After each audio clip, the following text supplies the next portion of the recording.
Jamaican cherry.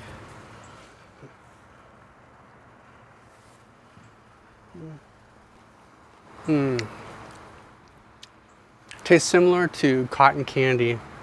It is like candy. Hey guys, how's it growing? Today we have a laser focus on the mission of the channel. I have two things that guide me on what I'm going to cover next. And the main thing is the mission of the channel, which is to help you grow food in climate zone number 10. Here in South Florida, that's our climate. Secondly, feedback from the viewers, requests from you. But today we're going to have a laser focus on that mission. Hi, I'm David Stack with Stack's Urban Harvest.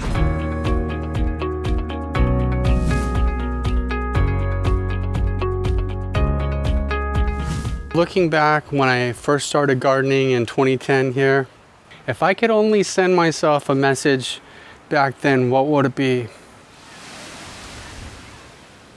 What do I know now that I wish that I knew back then when I first started? Here's what I would say.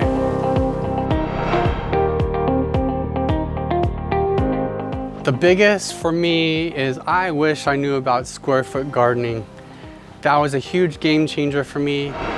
A lot of the plants that I've talked about in my first videos actually do grow pretty well in poor soil. But when we're talking about the conventional veggies that we think of, carrots and broccoli, tomatoes, don't try growing in the sand. It was a lot of work with very little in return. Then a master gardener friend lent me the book Square Foot Gardening. It changed my whole way of thinking about gardening.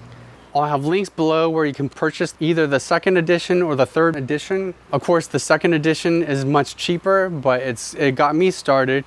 The third edition will be fully updated, of course. And I'm gonna let you taste it. Before I move on to the next one, I want to let you know about the next episode. Cynthia Schaefer is an urban homesteader. We'll get a garden tour and hear from her in the first of a series featuring notable people in our garden community. So this is chayote. I asked Cynthia what she wishes she knew when she first started. I wish I knew how many things really wanted to grow here. I wish I knew how many things thrived here with very little care. So like most northern gardeners, I started out by wanting to grow those big fat beefsteak tomatoes. And you can do that in the winter with a little bit of care.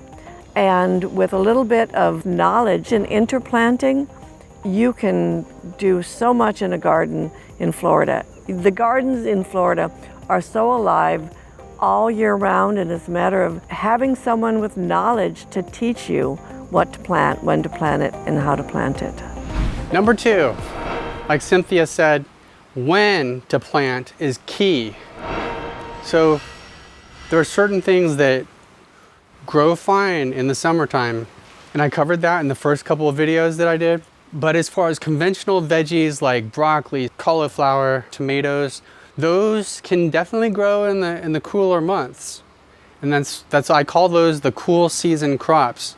I definitely recommend square foot gardening for those. As I said before, most of the country is starting to plant their gardens now in the springtime or early summer. The first thing you should know is our seasons are reversed. You can't grow those crops this time of year.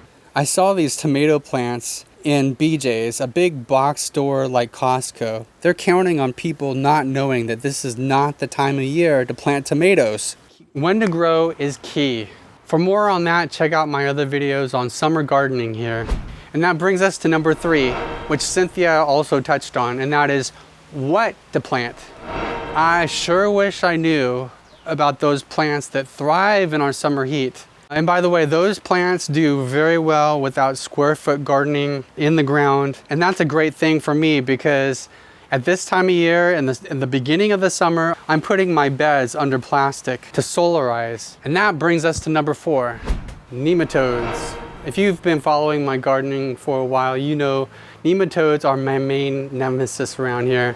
They're microscopic worms that get into the roots of plants, especially nightshade family plants like peppers and tomatoes and a lot of brassicas too. They choke the life out of the plant. First, you notice that the plant's not as productive, and then You don't really know that your problem is nematodes until the plant's dead and you pull up the plant and you see the roots and you see all these knots. That's why we call them root knot nematodes.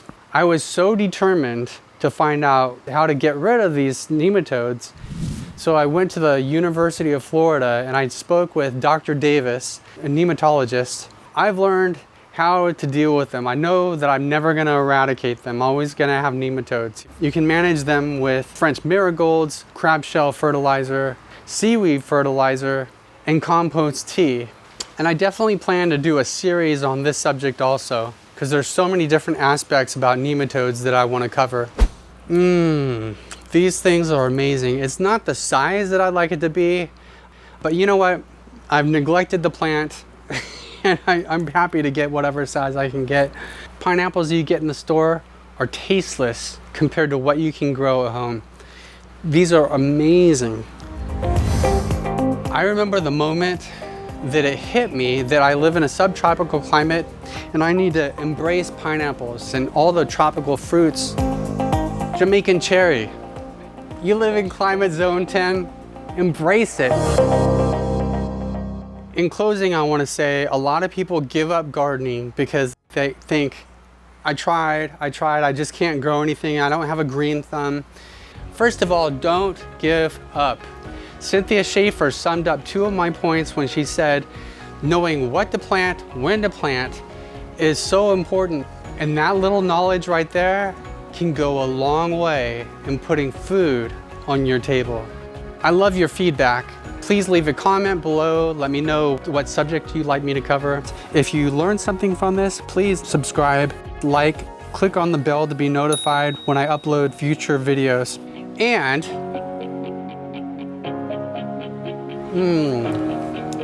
let's grow together.